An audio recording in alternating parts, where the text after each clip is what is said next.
Tuesday Thoughts, week number 38. Here we go. Got some bright ideas, hopefully, right? All right, so quote for the week comes from General George Patton, who said, "Don't tell people how to do things. Tell them what to do and let them surprise you." I think that's a key factor in leadership roles in there, that we're not micromanaging things. I know as a teacher, I have stressed my students out so hard because they say, well, how do you want the answer? And I tell them, correctly. Well, how much do we need to write? Enough to prove that you know the answer. Now, sometimes I give them specific, write this many sentences, use a Google Doc, use Google Slides, whatever, things like that.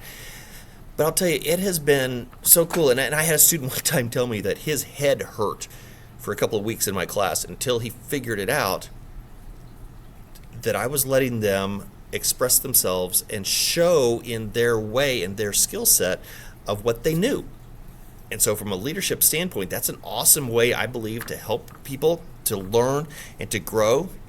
Because when we get micromanaged, you don't find out who can actually do the stuff. You find out who can follow directions. And that's a very different aspect. Now, do we need people who follow directions? Absolutely.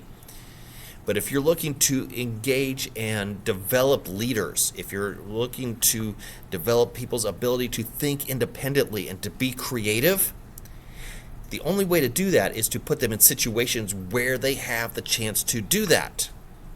So, turn them loose. See what happens. Now, obviously not everything goes. There's got to be some standards. There's got to be some expectations, some parameters, safety, maybe things like that.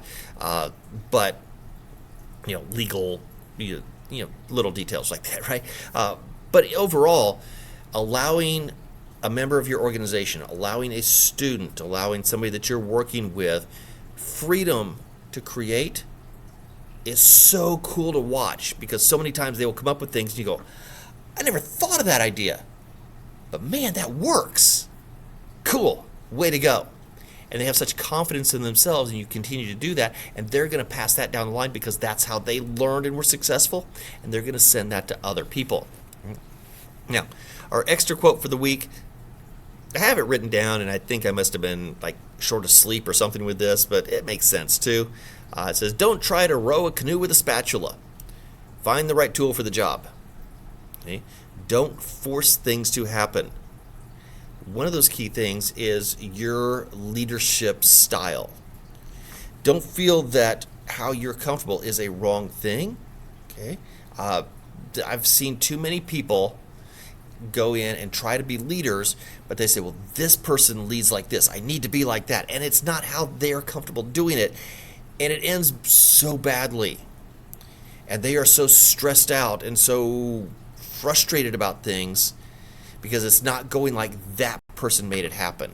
It's not as smoothly as that person did it. I don't see the results like that. It's because you're not being yourself. So find what you need to do to be able to do that yourself. And some of that, we're helping people find the right tool for the job by doing what General Patton said, which is tell them what they need to do and let them surprise you.